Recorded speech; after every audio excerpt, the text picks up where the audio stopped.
বান্ধবীর গায়ে হলুদে এরকম একটা হেয়ারস্টাইল চলবে নাকি? হ্যালো সবাইকে, আশা করছি সকলে খুব ভালো আছো। আর আমিও অনেক ভালো আছি। দিনের বেলা হলেই কিন্তু সূর্যের তাপের সাথে আর পেরে ওঠা যাচ্ছে না।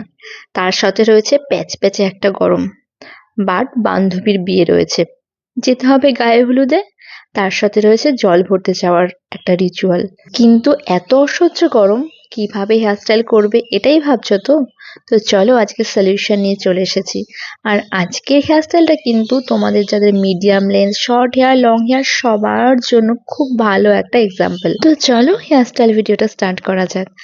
তো প্রথমেই দেখতে পেয়েছো আমি আমার হেয়ারগুলোকে আমার যে উডেন কোম রয়েছে সেটা দিয়ে ভালো করে কোম করে নিয়েছি। এরপরে একটা রাবার ব্যান্ড দিয়ে আমি আমার সব চুলগুলোকে ভালোভাবে টাই করে নিয়েছি এবং তাতে একটা নর্মাল পনিটেল হয়েছে। তারপরে আমার চুলগুলোকে আমি দেখো বেশ খানিকটা বিনুনি করে নিয়েছি। খুব বেশি বিনুনি কিন্তু করিনি, 4 থেকে 5 বারের মতোই চুলটাকে ফোল্ড করেছিলাম, মানে বিনুনি করেছিলাম। তারপর আবার একটা সরু রাবার ব্যান্ড দিয়ে আমি দেখো চুলটাকে ভালোভাবে নট করে নিচ্ছি। আর তোমাদের মধ্যে অনেকের অভিযোগ থাকে আমি সবসময় লং হেয়ারের ওপরই হেয়ারস্টাইল করি। বাট কিছু করার নেই, আমার হেয়ারটা যেহেতু লং তো আমাকে সেভাবেই হেয়ারস্টাইলগুলো করতে হয়। বাট তোমরা যদি একটু মানে খেয়াল করে দেখো আমি যে হেয়ারস্টাইলগুলো দেখাই সেগুলো কিন্তু লং, মিডিয়াম, শর্ট সব হেয়ারেই করা যেতে পারে, শুধু তোমাদেরকে একটু বুদ্ধিটা খাটাতে হবে। যেমনটা আজকের যে হেয়ারস্টাইলটা আমি করছি এবং আমি যতটুকু বেনুনি করেছি, তোমাদের যাদের শর্ট হেয়ার রয়েছে তোমরা কিন্তু একদম টিপ সেকশন পর্যন্তই বিনুনিটা করবে। আমার যেহেতু লং হেয়ার সেহেতু আমার অনেকটা চুল এক্সট্রা রয়ে গেছে, তো তোমরা তোমাদের টিপ সেকশন পর্যন্তই কিন্তু বিনুনিটা করবে। আচ্ছা, এরপরে বেনুনির সাইডের যে চুলগুলো রয়েছে সেগুলোকে আমরা হালকা হালকা করে পুল করে নেব, যাতে বেনুনিটা অনেকটা চওড়া হয়ে যায়।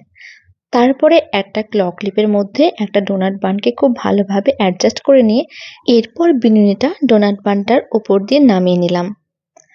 তারপরে আমার হেয়ারের যে এক্সট্রা লেন্থটুকু রয়ে গেছে সেটাকে আমি দেখো দুটো পার্টে ভাগ করে নিয়েছি। তারপর দেখো আমি এই দুটো পার্টের হেয়ারটুকুকে বানটার চারপাশে একদম ভালোভাবে ঘুরিয়ে নিয়ে বেশ কয়েকটা ইউপিন দিয়ে খুব ভালোভাবে সিকিউর করে দিচ্ছি। আর তোমাদের যাদের শর্ট হেয়ার রয়েছে তারা বিনুনিটাকে নিচের দিকে নামিয়ে নিয়ে এর শেষ প্রান্ত বরাবর ডোনাট বানটার সমেত খুব ভালোভাবে কয়েকটা ববি পিন দিয়ে সিকিউর করে নিও।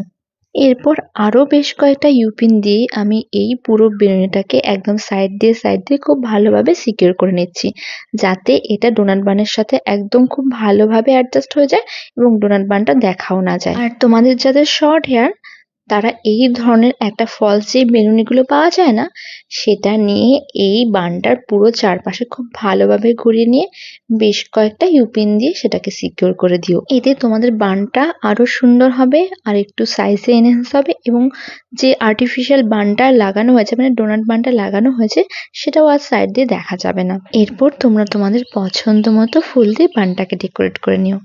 আমি না আজ রঙ্গন ফুল দিয়ে বানটাকে সাজিয়েছিলাম, কেমন লাগছে জানিও কিন্তু।